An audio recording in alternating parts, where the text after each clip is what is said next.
Bonjour, shalom. Je continue la lecture de Nouveau Testament, un livre juif, traduction David Stern. Et on est dans 1 Corinthiens. Donc 5 minutes par jour. Aujourd'hui, c'est le chapitre 5. En entier aussi, vu qu'il est court, versets 1 à 13. Le thème, c'est « Ne savez-vous pas qu'un peu de levain fait lever toute la pâte ?» On entend dire couramment qu'il y a de l'immoralité sexuelle parmi vous. Tiens donc, ça tombe bien ça. N'est-ce pas? En ce moment. Une immoralité telle que même les païens la condamneraient. En effet, l'un d'entre vous vit avec la femme de son père. Et vous en êtes fiers? Ne devriez-vous pas, au contraire, en être affligé afin que l'homme qui a commis un tel acte soit évincé de votre communauté? Car moi-même, bien qu'absent physiquement, mais avec vous spirituellement, j'ai déjà jugé l'homme qui a commis un tel acte comme si j'étais présent. Étant assemblés, vous et moi, de manière spirituelle, au nom du Seigneur Yahushua, et par sa puissance, je livre un tel homme à l'adversaire afin que sa vieille nature soit détruite, mais que son esprit, son souffle, puisse être sauvé au jour du Seigneur. Il n'y a rien de bon quand vous vous vantez. Ne connaissez-vous pas l'adage, je ne connais pas ce mot, pardon. Verset 6, ne connaissez-vous pas la dague? Vous n'avez vraiment pas de quoi être fier. Ne savez-vous pas qu'un peu de levain fait lever toute la pâte? Ne connaissez-vous pas la dague? Il ne faut qu'un peu de chametz, de levain, pour faire lever toute la pâte. Débarrassez-vous du vieux chametz, levain, afin que vous puissiez être une pâte nouvelle. Car en réalité, vous êtes sans chametz. En effet, notre agneau de Pâques, le Messie, de Pessah, le Messie a été sacrifié.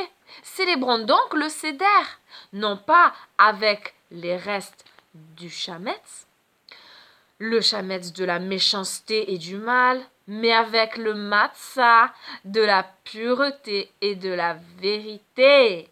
Amen, le matzah, pain non levé, pain azim. Dans ma dernière lettre, je vous ai demandé de ne pas fréquenter ceux qui sont dans l'immoralité sexuelle. Je ne voulais pas parler de ceux qui le sont en dehors de votre communauté, ou des cupides, des voleurs, des idolâtres. Autrement, il faudrait que vous sortiez du monde. Non.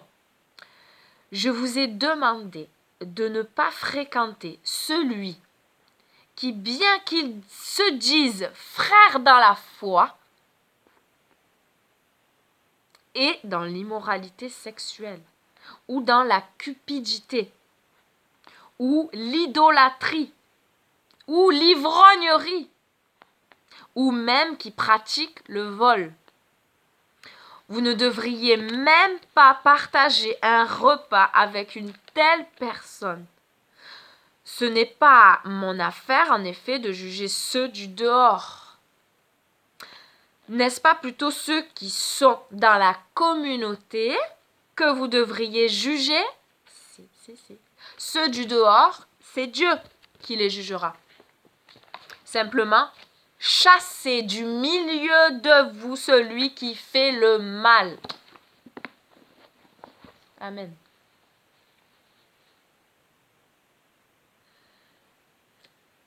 Un de mes péchés exerce-t-il une influence négative sur les chrétiens avec lesquels je collabore? Que chacun s'examine et que nous soyons capables, que Dieu nous donne la force de nous séparer de tous ceux qui se disent mon frère, ma sœur, donc qui se disent font partie de la grande famille de Dieu, mais qui continuent dans tout ce que je viens de citer. Voilà, l'immoralité sexuelle, l'idolâtrie, l'ivrognerie, le vol, voilà, la cupidité. Voilà, tout ce que je viens de citer, à reméditer ta parole, Seigneur, à nous donner sagesse, discernement pour ne pas faire de compromis avec ta parole. Aide-nous, Seigneur, aide chacun de tes enfants. Merci, Seigneur, de convaincre de péché chacun de nous afin que nous puissions être une source de bénédiction, d'encouragement pour les autres, au lieu d'être une source de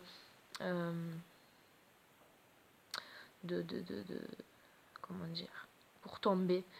Je trouve pas le mot qu'il faut, là, l'expression, mais voilà, une pierre d'achoppement, qu'on soit pas une pierre d'achoppement pour faire tomber les autres. Seigneur, c'est très grave que chacun puisse apporter des bienfaits aux autres, se repentir de ses péchés et marcher dignement comme un bon enfant de Dieu, ou alors se retirer soi-même, hein, un temps, voilà, et se purifier, combattre, lutter, combattre. Donne le vouloir et le faire à chacun d'entre nous, Seigneur. Merci. Tu es bon, tu es fidèle, tu es juste, tu es saint. Oui, tu es plein de miséricorde, mais tu es juste. N'oublions pas ta sainteté, agissons en conséquence et rappelons-nous que sans la sanctification, nul ne verra le Seigneur. Amen. Très important. Amen. Soyez bénis. Bonne journée. Merci encore pour le souffle de vie, Seigneur, que tu nous as donné ce matin. À toi la gloire, à toi la puissance, à toi le règne. Oui, que ton règne vienne. Sans ton règne, on sera toujours dans la manipulation, dans une vie qui est semblant de paix futile. Seigneur, nous avons besoin de toi. Vivement que ton règne vienne, que ton règne s'établisse, oui, sur la terre comme au ciel, vivement. Amen. Ciao, soyez bénis, bisous, je vous aime.